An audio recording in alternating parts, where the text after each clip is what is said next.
Hello everyone, welcome to Basic Engineering Class.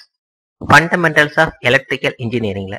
இந்த வீடியோல நம்ம பார்க்க போறது பேசிக்கா எலக்ட்ரிக்கல் இன்ஜினியரிங்ல யூஸ் பண்ற 3 எலிமெண்ட்ஸை பத்தி பார்க்க போறோம். That is resistor, inductor and capacitor. First நம்ம பார்க்க போறது ரெசிஸ்டரை பத்தி பார்க்க போறோம். ரெசிஸ்டர்னா என்ன, அதை புரிஞ்சுக்கிறதுக்கு நம்ம எப்போதும் வழக்கமா ஒரு எக்ஸாம்பிள் எடுப்போம்ல, அதே எக்ஸாம்பிள் எடுத்துக்கலாம். ஏபி அப்படிங்கிற ஒரு 2 பாயிண்ட் எடுத்துக்க. ஏங்கிற பாயிண்ட்ல 100 எலக்ட்ரான்ஸ் இருக்கு, பிங்கிற பாயிண்ட்ல 50 எலக்ட்ரான்ஸ்னு வச்சுக்குவோம். இப்ப இந்த 2 பாயிண்ட்டையும் ஒரு கண்டக்டரை வச்சு கனெக்ட் பண்ண போறோம். கனெக்ட் பண்ண என்ன ஆகும், எங்க எலக்ட்ரான்ஸ் அதிகமா இருக்கோ அங்கிருந்து கம்மியான இருக்க இடத்துக்கு எலக்ட்ரான்ஸ் ஓடி வரும். அப்படி ஓடி வரும்போது என்ன நடக்கும், நம்ம கனெக்ட் பண்ணிருக்கோம் இல்லையா கண்டக்டர் மெட்டீரியல். கண்டக்டர் எதனால ஆனது, நம்ம இனிஷியலா ஃபர்ஸ்டே பார்த்திருப்போம், அனைத்து பொருட்களும் அணுக்களால் ஆனதுன்னு பார்த்திருப்போம். அதே மாதிரி இந்த கனெக்ட் பண்ற எலமெண்ட்டுக்கும் இந்த கண்டக்டருக்கும் அணுக்களால் ஆனதானே. அப்ப இதுக்குள்ளேயும் ஆட்டம் இருக்கும் இல்லையா, அந்த ஆட்டத்துல என்ன இருக்கும், எலக்ட்ரான்ஸ், புரோட்டான்ஸ், நியூட்ரான்லாம் இருக்குமா. ஸோ இந்த கண்டக்டர் மெட்டீரியல்ல உள்ள எலக்ட்ரான் என்ன பண்ணும், இங்கிருந்து இந்த எலக்ட்ரான் ஓடி வருது இல்லையா, அந்த ரெண்டையும் அப்போஸ் பண்ணுமா. அப்படி அப்போஸ் பண்றதுலாம் என்ன நடக்கும், இங்க நீங்க வர எலக்ட்ரான் குறையும் இல்லையா. அப்படி வர்ற எலக்ட்ரான் குறையறத நம்ம என்ன சொல்றோம், ரெசிஸ்டர் அப்படின்னு சொல்றோம். மின் தடை அப்படின்னு படிச்சிருப்ப தமிழ்ல. ஸோ அப்ப ரெசிஸ்டர்னா என்ன, நம்ம கண்டக்டர் என்ன பண்ணும், எலக்ட்ரான்ஸ் ஃப்ளோவை தடுக்கிறது. ஏன்னா கண்டக்டரே அணுக்களால் ஆனதுதான். அந்த ஆட்டம்ல நமக்கு என்ன இருக்கும், எலக்ட்ரான் இருக்கும், புரோட்டான் இருக்கும், நியூட்ரான் இருக்கும். ஸோ அந்த கண்டக்டரோட எலக்ட்ரான் என்ன பண்ணும், இங்கிருந்து இங்க எலக்ட்ரான் ஃப்ளோ ஆகும் போது, ஏன்னா 2 எலக்ட்ரானுமே அப்போஸ் பண்ணும் போது இங்கிருந்து வர எலக்ட்ரான் என்ன பண்ணும், இதோட அப்போசிங் ஃபோர்ஸால விலகி போயிடும். ஸோ இங்க வந்து சேராது. ஸோ வர்ற கரண்ட்டை தடுக்கிறது தான் மின் தடை, ரெசிஸ்டர் அப்படின்னு சொல்றோம். இந்த ரெசிஸ்டர் அப்படிங்கிறத நம்மளால கிரியேட் பண்றது இல்லை. ஸோ வோல்டேஜ் அப்படிங்கிறது நம்ம கொடுக்குற ஃபோர்ஸ்ன்னு பார்த்திருப்போம். கரண்ட்ங்கிறது அந்த எலக்ட்ரான் ஓடும் போது கரண்ட் கிரியேட் ஆகுதுன்னு பார்த்தோம். பட் ரெசிஸ்டன்ஸ் அப்படிங்கிறது ஒரு மெட்டீரியலுக்கும் இருக்கக்கூடிய பண்பு, ப்ராப்பர்ட்டி. இதை வந்து நம்மளா கிரியேட் பண்றது கிடையாது. ஒரு மெட்டீரியலுக்கும் டிஃப்ரெண்டான ரெசிஸ்டன்ஸ் இருக்கும். Conductor, semi conductor and insulator 3 material பார்த்தோம் இல்லையா. ஒரு மெட்டீரியலுக்கும் ரெசிஸ்டன்ஸ் வந்து டிஃப்ரெண்டா இருக்கும். இப்ப நம்ம கண்டக்டர்னு பார்த்தா அதோட ரெசிஸ்டன்ஸ் வேல்யூ கம்மியா இருக்கும். ஏன் கம்மியா இருக்குன்னா, ஏன்னா நிறைய மெட்டீரியல் படிச்சிருப்போம் இல்லையா தனிமவரிசை அட்டவணையில. ஒரு மெட்டீரியலையும் அவுட்டர்ல இருக்க எலக்ட்ரான்ஸோட எண்ணிக்கையை பொறுத்து நம்ம மெட்டீரியல் கிளாசிஃபை பண்ணோம். அதே அந்த அவுட்டர்ல இருக்க எலக்ட்ரான் தான் என்ன பண்ணும், இங்கேயும் இங்க எலக்ட்ரான்ஸ் ஃப்ளோ ஆகும்போது பாயிண்ட் ஏ டு பாயிண்ட் பில எலக்ட்ரான்ஸ் ஃப்ளோ ஆகும்போது அந்த அவுட்டர் ஆர்பிட்ல இருக்க எலக்ட்ரான் தான் இதை வந்து அப்போஸ் பண்ண போகுது. ஸோ நம்ம கண்டக்டர்னா அவுட்டர் ஆர்பிட்ல கம்மியான எலக்ட்ரான்ஸா இருந்துச்சு. ஸோ இது என்ன பண்ணும், இங்க வர எலக்ட்ரானை கம்மியா தான் அப்போஸ் பண்ணும். ஸோ கண்டக்டரை பொறுத்த வரைக்கும் ரெசிஸ்டன்ஸோட வேல்யூ கம்மியா இருக்கும். அதே இது இன்சுலேட்டர்னா நம்மளோட அவுட்டர் ஆர்பிட்ல அதிகமா எலக்ட்ரான்ஸ் இருக்குன்னு பார்த்திருப்போம். ஸோ அதிகமா எலக்ட்ரான்ஸ் இருக்கிறதுனால இங்க எலக்ட்ரான்ஸ் வரும்போது அதோட அப்போசிங் ஃபோர்ஸ் அதிகமா இருக்கும். ஸோ இன்சுலேட்டருக்கு ரெசிஸ்டன்ஸ் ரொம்ப அதிகமா இருக்கும். செமி கண்டக்டருக்கு 4 எலக்ட்ரான்ஸ் இருக்குன்னு பார்த்திருப்போம். அந்த 4 எலக்ட்ரானும் இங்க வர எலக்ட்ரானை ஓரளவுக்கு ரிப்பல் பண்றதுனால செமி கண்டக்டர் வந்து ஒரு மாடரேட் அமௌண்ட் ஆஃப் ரெசிஸ்டன்ஸ் இருக்கும். ஸோ இந்த ரெசிஸ்டன்ஸ் வேல்யூவை வச்சு நம்ம என்ன பண்ணிக்கலாம், மெட்டீரியலையும் லிங்க் பண்ணி படிச்சுக்கலாம். மெட்டீரியலை பேசிக்கா 3 டைப்பா கிளாசிஃபை பண்ணோம். கண்டக்டர், செமி கண்டக்டர், இன்சுலேட்டர்னு சொன்னோம். கண்டக்டருக்கு ரெசிஸ்டன்ஸ் கம்மியா இருக்கும், ஏன்னா அவுட்டர் ஆர்பிட்ல கம்மியான எலக்ட்ரான்ஸ் தான் இருக்கு. எந்த மாதிரி எலக்ட்ரான், 1 to 3 வரைக்கும் எலக்ட்ரான்ஸ் இருக்குன்னு பார்த்திருப்போம். செமி கண்டக்டருக்கு 4 எலக்ட்ரான் இருக்கிறதுனால மாடரேட் ரெசிஸ்டன்ஸ் இருக்கு. இன்சுலேட்டருக்கு அதிகமான எலக்ட்ரான்ஸ் இருக்கிறதுனால இங்கேயும் நீங்க வர எலக்ட்ரானை ரொம்ப அப்போஸ் பண்ணும். ஸோ இன்சுலேட்டருக்கு ரெசிஸ்டன்ஸ் வேல்யூ ரொம்ப அதிகமா இருக்கும். இப்ப ரெசிஸ்டன்ஸ் அப்படின்னா என்னன்னு புரியுதா, கரண்ட் ஃப்ளோவை கண்ட்ரோல் பண்ணக்கூடியது, மின் தடை.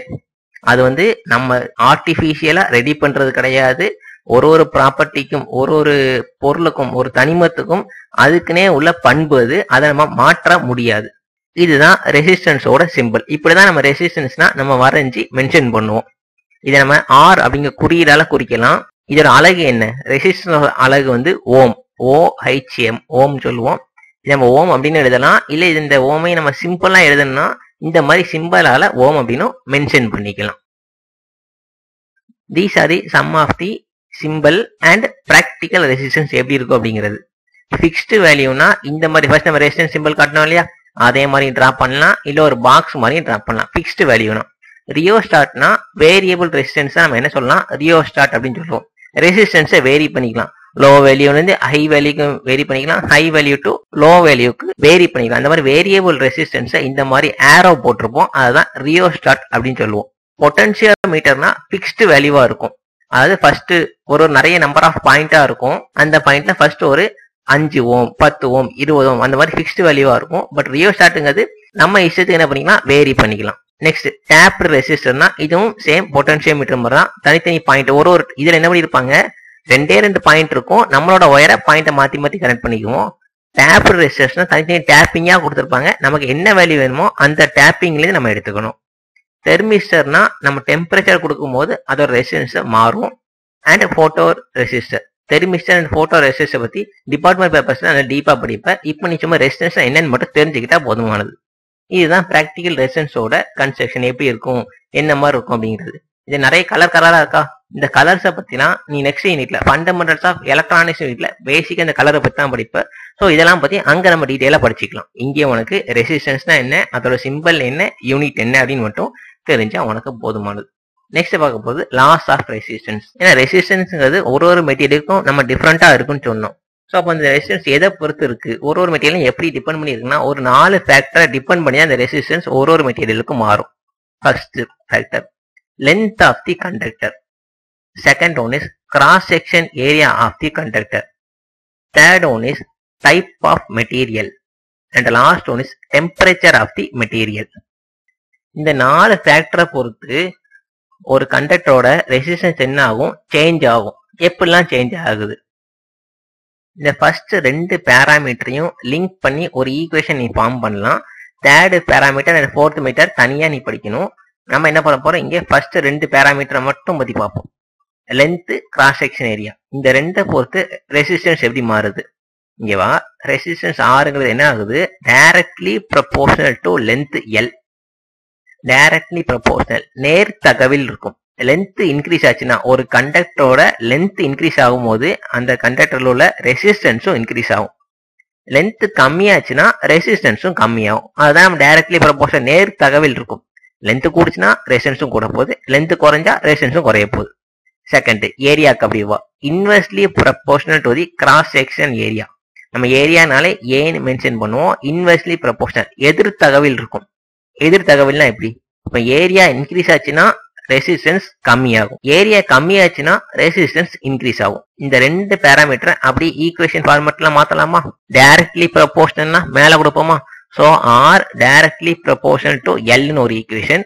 நெக்ஸ்ட் என்ன கிடைக்கும், இன்வெர்ஸ்லி ப்ரொபோர்ஷனல்னா ஆர் இன்வெர்ஸ்லி ப்ரொபோர்ஷனல் டு ஏன்னு இருக்கும். அதை நம்ம எப்படி எழுதலாம், R directly proportional to 1/a எழுதலாமா. ஸோ இந்த 2ஐயும் அப்படி நம்ம ஈக்குவேட் பண்ணியிருக்கோம்.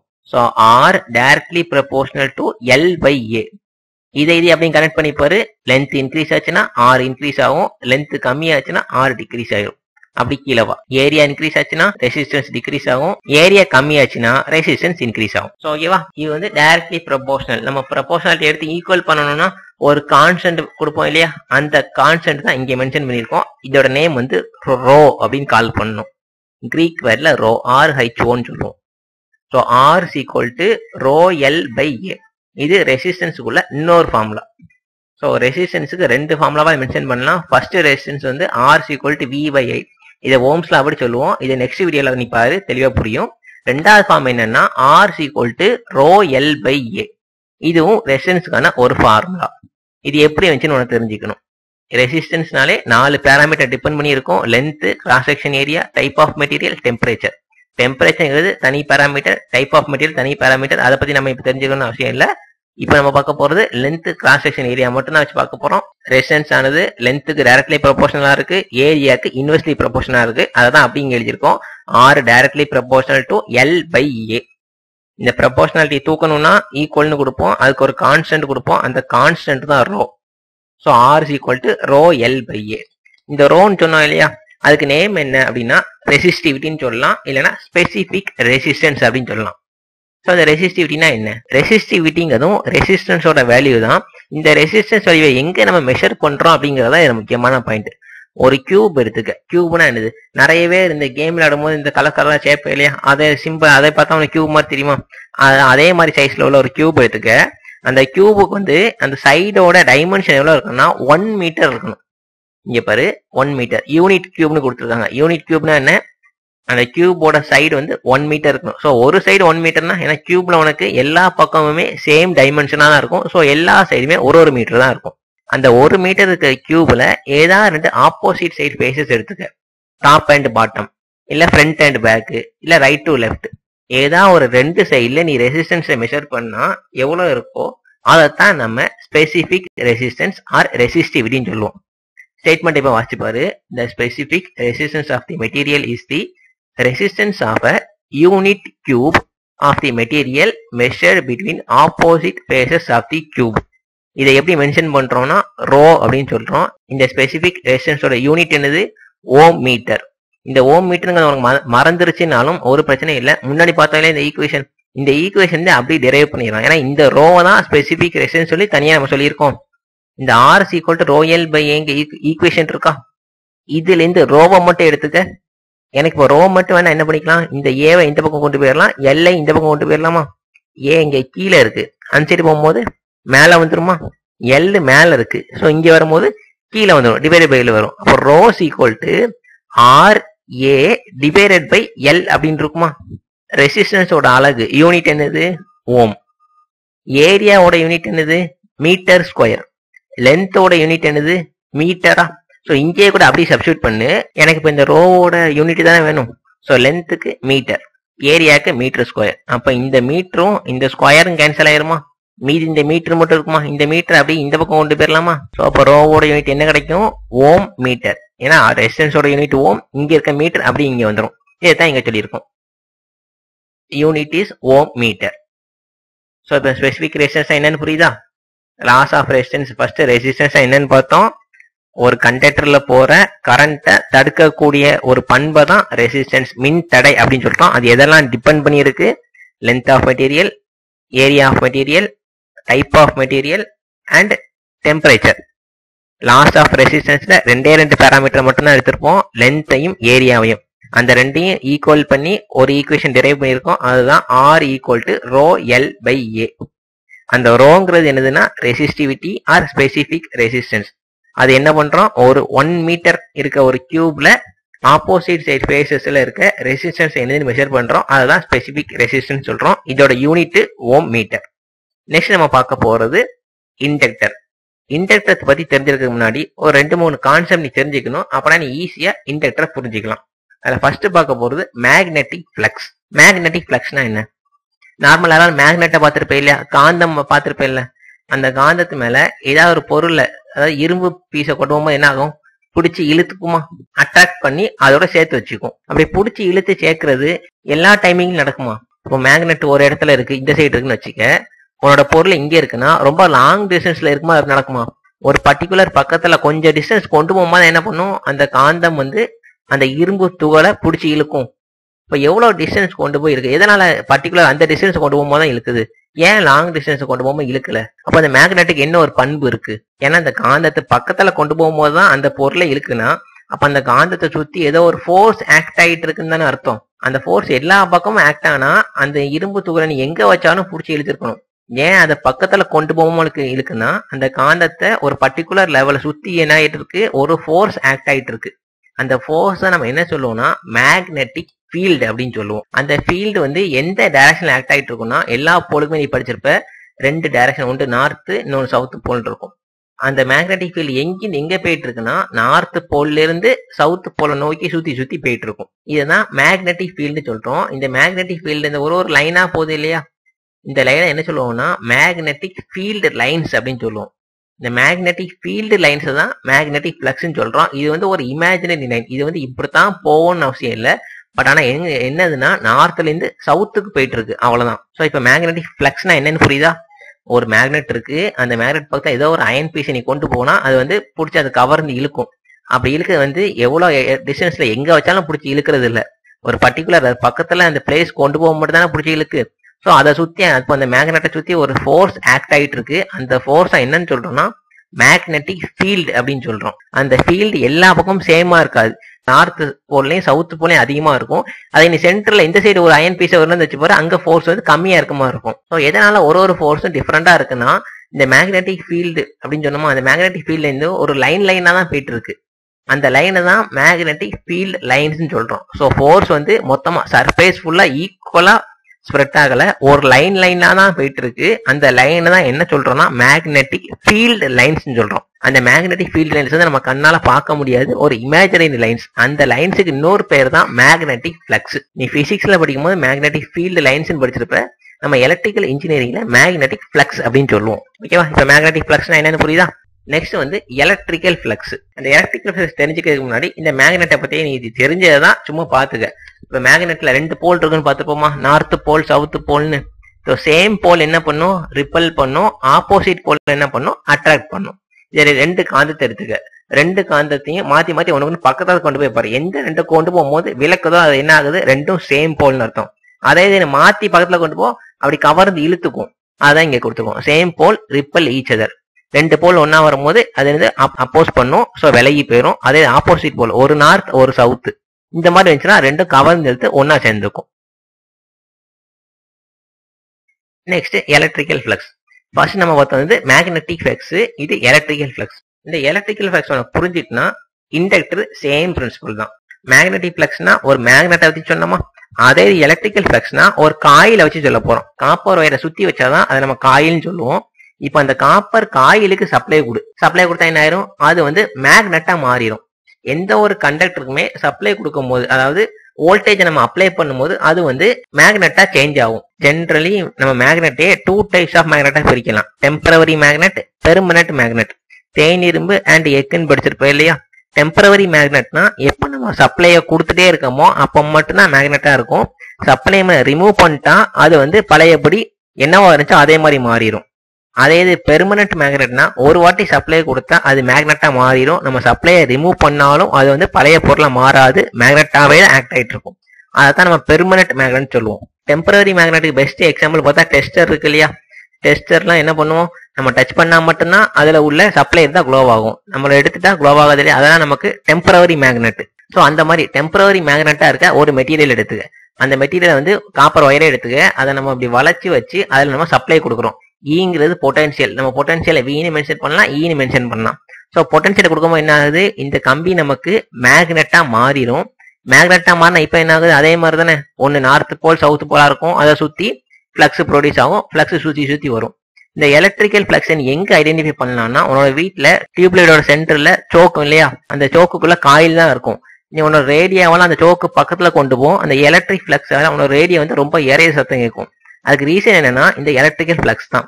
ஸோ அங்க உள்ள இருக்கிறது காயில், அந்த காயில சுத்தி இதே மாதிரி ஒரு பர்டிகுலர் டிஸ்டன்ஸ்ல வந்து ஃபிளக்ஸ் போயிட்டு இருக்கும். அந்த ஃபிளக்ஸுக்குள்ள நீ உன்னோட பொருளை கொண்டு போகும்போது உன்னோட பொருளை வந்து அஃபெக்ட் ஆகும். இதை நீ ரேடியோ வச்சு செக் பண்ணி பார்க்கலாம். டியூப்லைட் சென்டர்ல ரேடியோ கொடுத்து பார்த்தா ரேடியோ வந்து உனக்கு தெளிவா கேட்காது, இறக்கிற சவுண்ட்ல இருக்கும். இப்போ எலக்ட்ரிக்கல் ஃபிளக்ஸ்னா என்னன்னு புரியுதா? மேக்னெட்டிக் ஃபிளக்ஸ்னா பெர்மனன்ட் மேக்னெட் பீஸ்ல சுத்தி இருக்கிற அந்த ஃபிளக்ஸ் டென்சிட்டி இருக்கும், அதுதான் மேக்னெட்டிக் ஃபிளக்ஸ்னு சொல்றோம். எலக்ட்ரிக்கல் ஃபிளக்ஸ்னா ஒரு மெட்டீரியலுக்கு நம்ம சப்ளை கொடுக்குறோம், சப்ளை கொடுத்ததுனால அந்த மெட்டீரியல் வந்து மேக்னெட்டா மாறிடுது. அந்த மேக்னெட்டை சுத்தி இப்போ ஒரு ஃபிளக்ஸ் சுத்திட்டு இருக்குன்னா அதுதான் நம்ம எலக்ட்ரிக்கல் ஃபிளக்ஸ்னு சொல்றோம். சப்ளை கொடுத்ததுனால ஃபிளக்ஸ் ப்ரொடியூஸ் ஆச்சுன்னா எலக்ட்ரிக்கல் ஃபிளக்ஸ், மேக்னெட்ல இருந்தே சுத்தி வந்துட்டு இருந்துச்சுன்னா அது மேக்னெட்டிக் ஃபிளக்ஸ். இப்போ அப்படி இண்டக்டருக்கு வருவோம். இண்டக்டர் கான்செப்ட் தெளிவா புரிஞ்சிடும். இண்டக்டர் அப்படின்னு என்ன? when the wire is twisted into a coil it is called an inductor. ஒரு ஒயரை இந்த மாதிரி ட்விஸ்ட் பண்ணி சுத்தி வச்சா இதைத்தான் நம்ம இண்டக்டர் அப்படின்னு சொல்லுவோம். இதுக்கு இன்னொரு நேம் காயில் அப்படின்னு சொல்லலாம். இப்ப இந்த காயில சப்ளை கொடுத்தா என்ன ஆகும், இது வந்து மேக்னெட்டா மாறிடும். இதை சுத்தி ஒரு ஃபீல்டு ப்ரொடியூஸ் ஆகுமா, அந்த ஃபீல்டுக்கு பேர் என்னது, எலக்ட்ரோ மேக்னெட்டிக் ஃபீல்டு. இந்த line அப்படிப்படி if the current is made to pass through an inductor electro magnetic field is formed. இந்த காயில் வழியா நம்ம கரண்ட்டை பாஸ் பண்ணும்போது ஒரு எலக்ட்ரோ மேக்னெட்டிக் ஃபீல்டு ப்ரொடியூஸ் ஆகுது. இப்ப நம்ம கொடுக்குற கரண்ட் இருக்கு இல்லையா, அந்த சப்ளையோட வோல்டேஜை சேஞ்ச் பண்ணா, வேல்யூவை சேஞ்ச் பண்ணா, a change in the magnitude of current produce change in magnetic field. First இந்த காயிலுக்கு அக்ராஸா ஒரு 5 வோல்ட் கொடுத்துருக்கோம் வை, அப்போ ஒரு ஃபிளக்ஸ் ப்ரொடியூஸ் ஆகும் இல்லையா. அடுத்த 5 வோல்ட்டை 10 வோல்ட்டா கூட்டிடு. அப்போ இந்த ப்ரொடியூஸ் ஆகிற ஃபிளக்ஸ், அதாவது எலக்ட்ரோ மேக்னெட்டிக் ஃபீல்டு, இதை சுத்தி ப்ரொடியூஸ் ஆகிற ஃபீல்டு என்னவா இருக்கும், அதிகமா இருக்குமா. கம்மியான வோல்டேஜ் கொடுத்தா கம்மியான ஏரியால இந்த மேக்னெட்டிக் ஃபீல்டு லைன்ஸ் வந்து அப்படியே சுத்தி வரும். இதே அதிகமான வோல்டேஜ் இந்த இதை அப்படியே பாரு. ஃபர்ஸ்ட் இந்த இதே மாதிரி தான், இதுதான் நம்ம இண்டக்டர்னு சொல்லியிருக்கோம். இந்த இண்டக்டர்ல சைட்ல வோல்டேஜ் கொடுத்துருக்கோம்.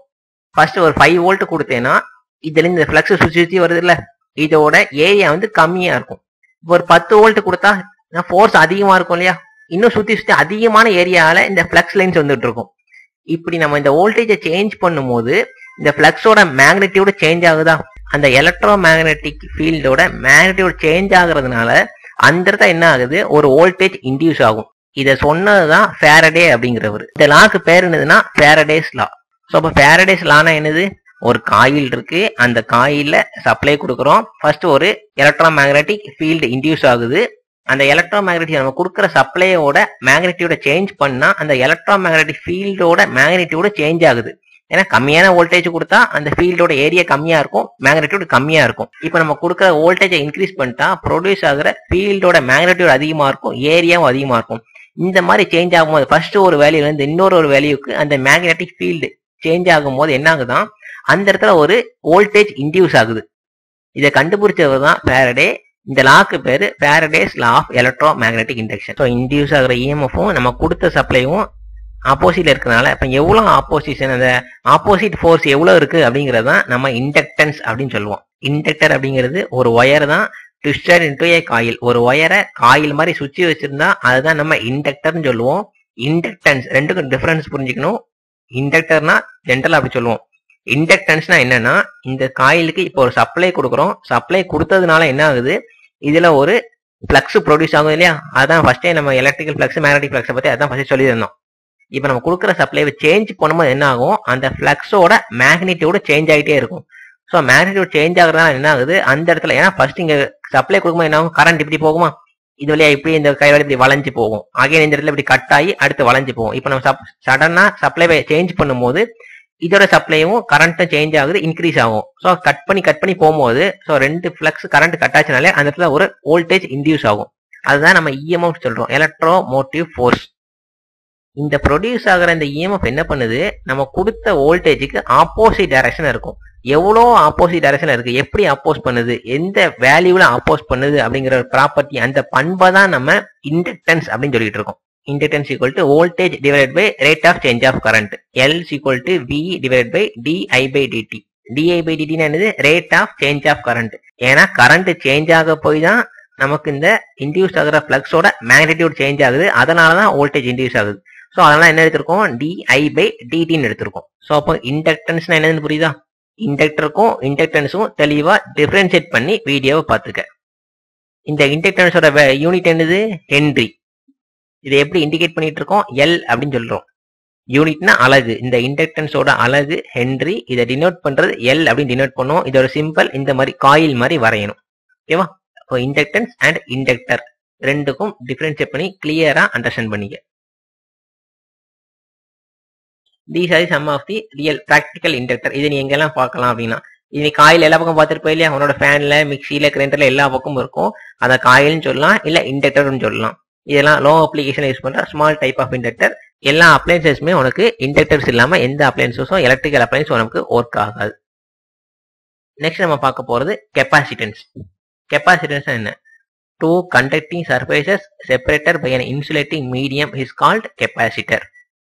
அந்த கண்டக்டிங் சர்ஃபேசஸ் என்ன சொல்லுவோம்னா எலக்ட்ரோடுன்னு சொல்லுவோம், அந்த இன்சுலேட்டிங் மீடியமை டை எலக்ட்ரிக் சொல்லுவோம்.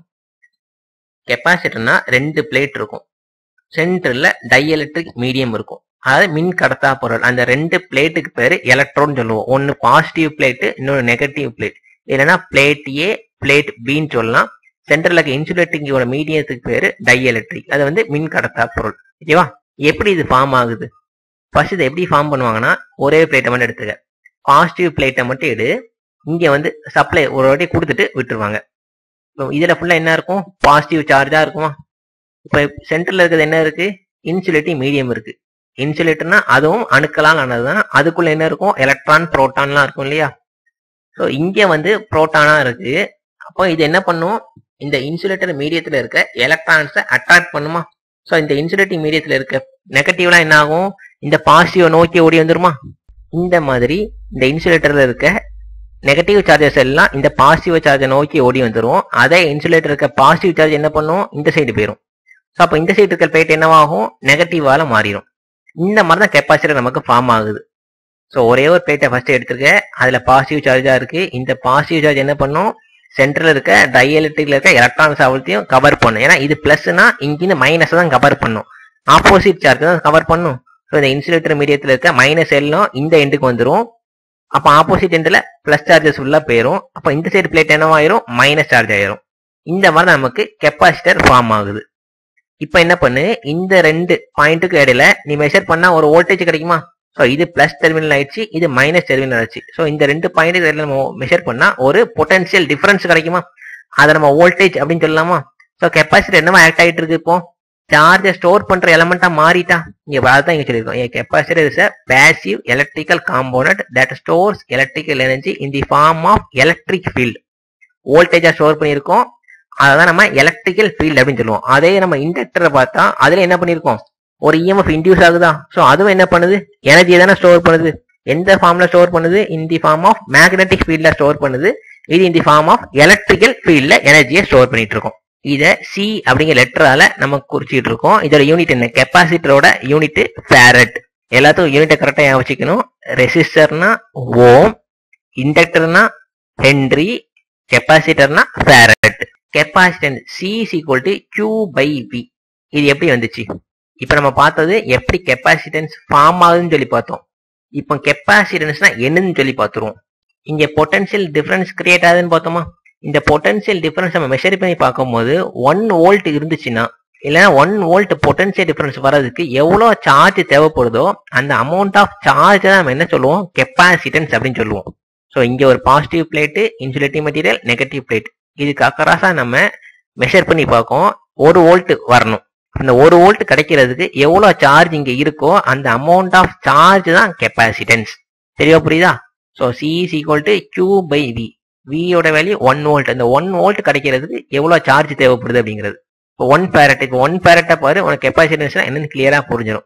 1 ஃபேரட்னா என்ன, 1 farad is the amount of capacitance when 1 coulomb of charge is stored when 1 volt is across the plate. 1 voltage இதுல இருக்கிறதுக்கு 1 coulomb of charge தேவைப்பட்டுச்சுன்னா அதுதான் என்ன சொல்லுவோம், 1 farad அப்படின்னு சொல்லுவோம். இப்போ எக்ஸாம்பிளுக்கு இந்த ரெண்டு பிளேட்டுக்கு இடையில இருக்க பொட்டன்ஷியல் டிஃபரன்ஸ் வந்து 10 வோல்ட் இருக்குன்னு வச்சுக்க. அந்த 10 வோல்ட்டை கிரியேட் பண்றதுக்கு எவ்வளவு சார்ஜ் இங்க மூவ் ஆச்சு, ஏன்னா சார்ஜ் தானே, ஏன்னா இங்க இருக்கிறது பாசிட்டிவ் சார்ஜ், இங்க இந்த நெகட்டிவ் சார்ஜ் எல்லாம் மூவ் ஆயிட்டு இருக்குல்ல.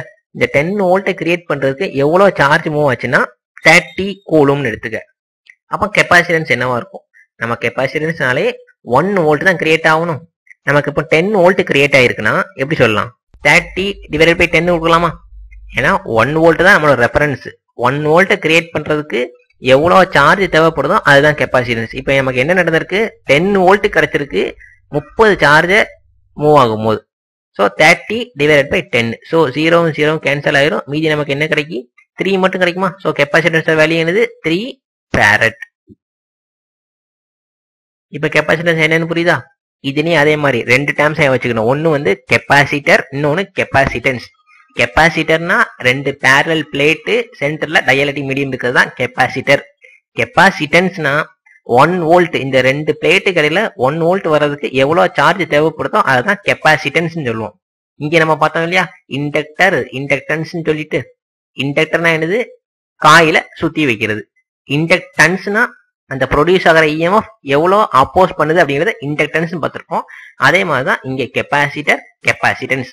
கெப்பாசிட்டர்னா அந்த பேரலல் பிளேட் மட்டும் இருக்கிறது, கெப்பாசிட்டன்ஸ்னா 1 வோல்ட் பொட்டன்ஷியல் டிஃபரன்ஸ் வர்றதுக்கு எவ்வளவு சார்ஜ் தேவைப்படுது அப்படிங்கிறது. இதுதான் இதோட சிம்பிள். பிக்ஸ்டு கெப்பாசிட்டர்னா சும்மா இந்த ரெண்டு பிளேட் மட்டும் இருக்கும், வேரியபிள் கெப்பாசிட்டர்னா சென்டர்ல ஏரோ கொடுத்துருக்கும். நெக்ஸ்ட் நம்ம பார்க்க போறது இந்த கெப்பாசிட்டன்ஸ் ரியல் டைம்ல எப்படிலாம் இருக்கும். இதை எல்லா மதர் போர்ட்லயும் பார்க்கலாம், இல்லைன்னா பிசிபி போர்டு, ரிமோட்ல, டிவிக்குள்ள இருக்க போர்ட்ல, கம்ப்யூட்டர்ல இருக்க போர்ட்ல, எல்லா போர்ட்லயும் இந்த மாதிரி ஒரு காம்போனண்ட்டை பார்த்துருப்பேன். இது வரைக்கும் இது நேம் தெரியாம இருக்கும். இப்போது என்ன பண்ணிக்கலாம், இந்த மாதிரி எலமெண்ட்ஸ் எல்லாம் பார்த்தா இதுதான் கெப்பாசிட்டர்னு சொல்லி நீ ஐடென்டிஃபை பண்ண தெரியணும். இதெல்லாம் லோ ரேட்டிங்ல இருக்க capacitors, these are the high rating capacitors. Rating இது பக்கத்திலே இருக்கும், என்ன வேல்யூ ஆஃப் கெப்பாசிட்டர், எவ்வளவு வோல்டேஜ் வரைக்கும் இதை யூஸ் பண்ணலாம் அப்படிங்கிற இதிலே போட்டிருப்பாங்க. இதை வச்சே நீ இந்த கெப்பாசிட்டரோட கெப்பாசிட்டியும் ஐடென்டிஃபை பண்ணிக்கலாம். நெக்ஸ்ட் நம்ம பார்க்க போறது, இப்போ 3 காம்பனன்ட் பார்த்தோம் இல்லையா, ரெசிஸ்டர், இண்டக்டர், கெப்பாசிட்டர், இந்த 3ஐயும் கம்பேர் பண்ணி டேபுலேஷன் கொடுத்துருக்கோம். இந்த டேபுலேஷன் நீ தெரிஞ்சுக்கிட்டேன்னா ஒரு முக்கியமான எல்லா டேர்ம்ஸையும் இதில் கவர் பண்ணிடலாம். ஃபர்ஸ்ட் சிம்பிள் ரெசிஸ்டன்ஸ் இந்த மாதிரி சிம்பிள்ல குறியீடால குறிப்போம். இண்டக்டர் எப்படி குறிப்போம், கெப்பாசிட்டர் எப்படி டிரா பண்ணுவோம் அப்படிங்கிறது. ஃபர்ஸ்ட் இந்த எல்லா சிம்பிளையும் நான் சொல்லிட்டேன். Next property. ரெசிஸ்டன்ஸோட ப்ராப்பர்ட்டி என்ன? கரண்ட்டை அப்போஸ், அதாவது வர்ற கரண்ட்டை கம்மியா கொடுக்கறது, மின் தடுக்கிறது. Resistance dissipate energy in the form of heat. இதை நம்ம சொல்லவே இல்லை பத்தியா, இப்பதான் இங்க சொல்றோம். எனர்ஜியை டிசிபேட் பண்ணுன்னு சொல்லியிருக்கோம். எதன் எப்படி டிசிபேட் பண்ணுது? ஏன்னா வர்ற எலக்ட்ரானை இது வந்து தடுக்குதா? இப்போ தடுத்த எலக்ட்ரான் எங்க போகும்? அகைன் முன்னாடியே போயிருமா? போகாது இல்லையா? அப்ப எப்படி அது வெளில போகுது? சென்டிங் எண்ட் சைடு ஒரு எலக்ட்ரானை கொடுத்துட்டோம், ரிசீவிங் சைடு அந்த எலக்ட்ரான் வரல, அங்கேயும் வரல. அப்ப அந்த எலக்ட்ரான் என்ன ஆகுது? அந்த மெட்டீரியல் வழியா ஹீட்டா அந்த எலக்ட்ரான்ல எனர்ஜி என்ன ஆகும்? ஹீட்டா வெளில போயிடும். இதை நீ பார்க்கணும்னா ரெசிஸ்டன்ஸ் ஏதாவது சர்க்யூட்ல கனெக்ட் பண்ணிட்டு நீ வோல்டேஜ் அதிகமாக கொடுத்தா அந்த ரெசிஸ்டன்ஸை டச் பண்ணி பாரு, அந்த ரெசிஸ்டன்ஸ் ஹீட்டா இருக்கும். அதுக்கு ரீசன் என்னன்னா இதுதான் காரணம். அந்த ரெசிஸ்டன்ஸ் என்ன பண்ணுது? அந்த எலக்ட்ரானை இந்த சைடு கொடுக்காம அதை தடுத்து ஹீட், அதுல இருக்க எனர்ஜியை ஹீட்டா வழியா டிசிபேட் பண்ணிடும். பட் இண்டக்டர் அப்படி கிடையாது, எனர்ஜியை ஸ்டோர் பண்ணுது in the form of magnetic field. ஏன்னா ஃப்ளக்ஸ் ப்ரொடியூஸ் ஆகுது, இஎம்எஃப் இன்டியூஸ் ஆகுது. அந்த இஎம்எஃப் இன்டியூஸ் ஆகுது மெயின் ரீசன் என்னது? Electromagnetic field. ஏன்னா மேக்னெட்டிக் ஃபீல்டு தான் இங்க இன்டியூஸ் ஆயிருக்கு. So store energy in the form of magnetic field. இதே இது கெப்பாசிட்டர்னா store energy in the form of electric field. Electric field தானே, இங்க பாசிட்டிவ் சார்ஜ் இருக்கு, இன்சுலேட்டர் இருக்கு, நெகட்டிவ் சார்ஜ் இருக்கு. ஸோ எலக்ட்ரிக் ஃபீல்டால இது எனர்ஜியை ஸ்டோர் பண்ணுது, இண்டக்டர் மேக்னெட்டிக் ஃபீல்டால எனர்ஜியை ஸ்டோர் பண்ணுது. Next thermal energy. தெர்மல் எனர்ஜினா என்னது? இங்கே ஹீட்டை டிசிபேட் பண்ணுதுன்னு சொல்லிட்டோம். So resistor can produce heat. Thermal energy ரெசிஸ்டன்ஸுக்கு உண்டு. பட் இண்டக்டருக்கும் கெப்பாசிட்டர் என்ன கிடையாது? தெர்மல் எனர்ஜி கிடையாது. ஏன்னா இது எதுவுமே ஹீட்டை டிசிபேட் பண்ண போறது இல்லை, எனர்ஜி தான் ஸ்டோர் பண்ணி வைக்குது. Next unit. இந்த மூணோட அலகு என்ன? ரெசிஸ்டன்ஸோட அலகு ஓம், இண்டக்டரோட அலகு ஹென்றி, கெப்பாசிட்டரோட அலகு ஃபாரட். Next Ohm's law. இந்த ஓம்ஸ் லாவோட ஈக்குவேஷன் மட்டும் இப்ப பாத்துக்க. இதோட ஃபுல் டெஃபினிஷன் அண்ட் ஸ்டேட்மெண்ட் எல்லாமே நான் நெக்ஸ்ட் வீடியோல கொடுத்துருக்கேன். இதை முடிச்சுட்டு அப்படி நெக்ஸ்ட் வீடியோவும் பார்த்துரு. ஓம்ஸ் லா ரெசிஸ்டன்ஸ் எப்படி இருக்கும்னா V by I equal to R. இண்டக்டர்ல lambda by I equal to L. கெப்பாசிட்டர்ல Q by V equal to C. பிங்கிறது வோல்டேஜ், ஐங்கிறது கரண்ட், ஆருங்கிறது ரெசிஸ்டன்ஸ். லாம்டா அப்படிங்கிறது magnetic flux, I current, L அப்படிங்கிறது inductance, Q charge, V voltage, சிங்கிறது capacitance. Next one is voltage equation. V is equal to IR ரெசிஸ்டர்ல, இண்டக்டர்ல V is equal to L DI divided by DT. கெப்பாசிட்டர்ல V is equal to 1 by C integral I d t. இதை நீ ஈக்குவேஷனை மட்டும் ஞாபகம் வச்சுக்க. டெரிவேஷன் வந்து உனக்கு இப்போ தேவையில்லை, நீ ஃபியூச்சர்ல நெக்ஸ்ட் செமஸ்டர்ல வரும்போது இதை டெரிவேஷன்லாம் பார்த்துக்கலாம். இப்போதைக்கு ஈக்குவேஷன் ஃபார்ம்ல மட்டும் என்ன அப்படிங்கிறத ஞாபகம் வச்சுக்க. இந்த வோல்டேஜ் ஈக்குவேஷனும் கரண்ட் ஈக்குவேஷனும் உனக்கு இண்டக்டர் அண்ட் கெப்பாசிட்டர்ல அப்படியே மாற்றி வரும். இதை வச்சு என்ன பண்ணிக்கலாம்? ஈஸியாக நீ ஞாபகம் வச்சுக்கலாம். நெக்ஸ்ட் அப்படி கரண்ட் ஈக்குவேஷன் பாரு. இதே நம்ம ஃபர்ஸ்ட் ரெசிஸ்டன்ஸ்ல பார்க்கும்போது என்ன பார்த்துப்போம்? வோல்டேஜ் ஈக்குவேஷனா பி இஸ் ஈக்குவல் டு ஐஆர்னு பார்த்தோமா, அதுல இருந்து அப்படியே இங்க டெரைவ் பண்ணு. I is equal to V by R. Next one is இண்டக்டர்ல current equation I is equal to 1 by L integral V DT. கெப்பாசிட்டர்ல I is equal to C DI. உனக்கு வோல்டேஜ் ஈக்குவேஷன் பார்க்கும்போது இந்த ஃபார்மட்ல இங்கே கிடைச்சிருக்கும், இந்த ஃபார்மட்ல இங்கே கிடைச்சிருக்கும். இந்த மாதிரி என்ன வச்சுக்கணும்? ஷார்ட்டா ஞாபகம் வச்சுக்கலாம். Next one is power equation. இந்த மூணு எலமெண்ட்லயும் பவர் எப்படி இருக்கு அப்படிங்கிறது. So P is equal to P into I, voltage into current. இந்த பவர் என்னதுன்னா நம்ம என்ன சொன்னா ஃபர்ஸ்ட் இந்த ரெசிஸ்டன்ஸ் வந்து எனர்ஜியை டிசிபேட் பண்ணுது, இந்த ஃபார்ம் ஆஃப் ஹீட்டா டிசிபேட் பண்ணுன்னு சொல்லலாமா? அந்த எவ்வளவு அமௌண்ட் ஆஃப் எனர்ஜியை வெளியில கொடுக்கு அப்படிங்கிறதா இந்த power. P is equal to V I அப்படிங்கிறது. இதே இது இண்டக்டர் அண்ட் கெப்பாசிட்டர் என்ன சொன்னா எனர்ஜியை ஸ்டோர் பண்ணுதுன்னு பார்த்துருப்போம். இண்டக்டர்னா store energy in the form of magnetic field, கெப்பாசிட்டர்னா store energy in the form of electric field. So எவ்வளவு எனர்ஜியை ஸ்டோர் பண்ணுது அப்படிங்கிறத இந்த ஈக்குவேஷன். இண்டக்டரை பார்த்தலாம் P is equal to ½ L I square. எல்ங்கிறது இண்டக்டன்ஸ், ஐங்கிறது கரண்ட். அதே கெப்பாசிட்டர்ல பார்த்தா P is equal to ½ C V square, 1/2 C V square. சிங்கிறது கெப்பாசிட்டன்ஸ், விங்கிறது வோல்டேஜ். நெக்ஸ்ட் வந்து பவர் லாஸ் இருக்கா என்னங்கிறது, பவர் லாஸ் ப்ராப்பர்ட்டி பத்தி பார்க்க போறோம். ரெசிஸ்டன்ஸ்ல பவர் லாஸ் இருக்கு, ஏன்னா ஹீட் போகுது இல்லையா, ஹீட்டா அந்த எலக்ட்ரானோட எனர்ஜி வேஸ்டா தான் போகுது. So resistance create electrical power loss. இண்டக்டரும் கெப்பாசிட்டரும் does not create power loss, ஏன்னா எனர்ஜியை ஸ்டோர் பண்ணா செய்து எதுவும் லாஸ் பண்ணல. Blocking condition. Resistance pass both AC and DC. Inductor can block AC, capacitor can block DC. Next one is reactance. இந்த ப்ராப்பர்ட்டிஸ் எல்லாமே கொஞ்சம் புரியாத மாதிரி இருக்கும். ஃபியூச்சர்ல நம்ம இந்த நெக்ஸ்ட் உள்ள போகும்போது டீப்பா புரியும். ரியாக்டன்ஸ். ரெசிஸ்டன்ஸை பொறுத்த வரைக்கும் எந்த ஒரு ரியாக்டன்ஸ் ப்ராப்பர்ட்டியும் கிடையாது. இண்டக்டர்ஸ்னா இண்டக்டிவ் ரியாக்டன்ஸ் சொல்லுவோம், கெப்பாசிட்டர்னா கெப்பாசிட்டிவ் ரியாக்டன்ஸ் சொல்லுவோம். பவர் ஃபேக்டர், ஏன்னா நமக்கு ரெசிஸ்டன்ஸ்ல எந்த விதமான பவர், அதாவது கரண்ட்டுக்கும் வோல்டேஜும் இடத்துல எந்த ஃபேஸ் டிஃபரன்ஸும் இருக்காது. ஸோ இந்த ஃபேஸ் டிஃபரன்ஸையும் பவர் ஃபேக்டர் நம்ம கனெக்ட் பண்ணி படிச்சுக்கணும். ரெசிஸ்டன்ஸ்ல ஃபேஸ் டிஃபரன்ஸ் இல்லாதனால பவர் ஃபேக்டர் யூனிட்டியா இருக்கும். அதே இது இண்டக்டர்ல பார்த்தா என்ன ஆகும், ஃபேஸ் டிஃபரன்ஸ் கிரியேட் ஆகுது, லேகிங் பவர் ஃபேக்டரா இருக்கு. அதே மாதிரி கெப்பாசிட்டர்லயும் ஃபேஸ் டிஃபரன்ஸ் கிரியேட் ஆகுது, லீடிங் பவர் ஃபேக்டர் இருக்கும். ஸோ பவர் ஃபேக்டரையும் ஃபேஸ் டிஃபரன்ஸையும் லிங்க் பண்ணி படிச்சுக்க. பவர் ஃபேக்டர் இம்ப்ரூவ்மெண்ட், ஏன்னா இங்க நமக்கு பவர் ஃபேக்டர் யூனிட்டியா தான் இருக்கு. ஸோ நம்ம இம்ப்ரூவ்மெண்ட் பண்றது இல்லை, ஏன்னா பவர் ஃபேக்டர் எப்போதுமே யூனிட்டியா மெயின்டைன் பண்ணணும். இங்கே நம்ம அதே இண்டக்டர் அண்ட் கெப்பாசிட்டர்ல பவர் ஃபேக்டர் இம்ப்ரூவ்மெண்ட் நமக்கு தேவைப்படுது. இங்க லேகிங்கா இருக்கிறதுனால இந்த இது வந்து லீடிங்கா இருக்கு, இது லேகிங்கா இருந்துச்சோமா. ஸோ லேகிங்கா இருக்கு, எப்படி இம்ப்ரூவ்மெண்ட் பண்ணலாம்னா கெப்பாசிட்டிவ் லோட தூக்கி வச்சு இம்ப்ரூவ்மெண்ட் பண்ணிடுவோம் பவர் ஃபேக்டரை. இங்க நமக்கு லீடிங்கா இருக்கு, அதிகமா போது, கம்மி பண்ணணும்னா இது லேகிங்கா இருக்கு இல்லையா, இந்த லோடு இண்டக்டிவ் லோட தூக்கி இங்க வச்சு பவர் ஃபேக்டரை இம்ப்ரூவ்மெண்ட் பண்றோம். ஓகேவா, இந்த மூணுக்குள்ள டிஃபரன்ஸை தெளிவா புரிஞ்சுக்கணும். மொத்தம் ஒரு 14 பாயிண்ட் கொடுத்துருக்கோம். இதுல ஏதாச்சும் ஒரு 10 பாயிண்ட் நீ உனக்கு ஈஸியான அண்டர்ஸ்டாண்ட் ஆகிற பாயிண்ட்டை நீ படிச்சுக்க. ஸோ இன்னைக்கு நம்ம இதை பத்தி டிஸ்கஸ் பண்ணி ஃபர்ஸ்ட் ரெசிஸ்டர்ஸை பத்தி பார்த்தோம், லாஸ் ஆஃப் ரெசிஸ்டன்ஸ், இண்டக்டர், அந்த இண்டக்டர்ஸ் தெரிஞ்சுக்கிறதுக்கான மேக்னெட்டிக் ஃப்ளக்ஸ், எலக்ட்ரிக் ஃப்ளக்ஸை பத்தி சொல்லி தந்தேன். நெக்ஸ்ட் கெப்பாசிட்டரை பத்தி படிச்சோம். ஸோ மூணுக்குள்ள டிஃபரன்ஸை பத்தி படிச்சிருக்கோம். இந்த வீடியோ உனக்கு ஒரு டைம் பார்த்தா கிளியர் அண்டர்ஸ்டாண்ட் ஆகுதுன்னா கூட 2-3 டைம் பாரு. ஃபுல்லா இதுதான் ஃபுல் பேசிக். உனக்கு இதை நீ கிளியரா அண்டர்ஸ்டாண்ட் பண்ணிட்டேன்னா ஃபியூச்சர் உனக்கு எல்லாமே ரொம்ப ஈஸியா அண்டர்ஸ்டாண்ட் ஆயிரும். Okay, thank you.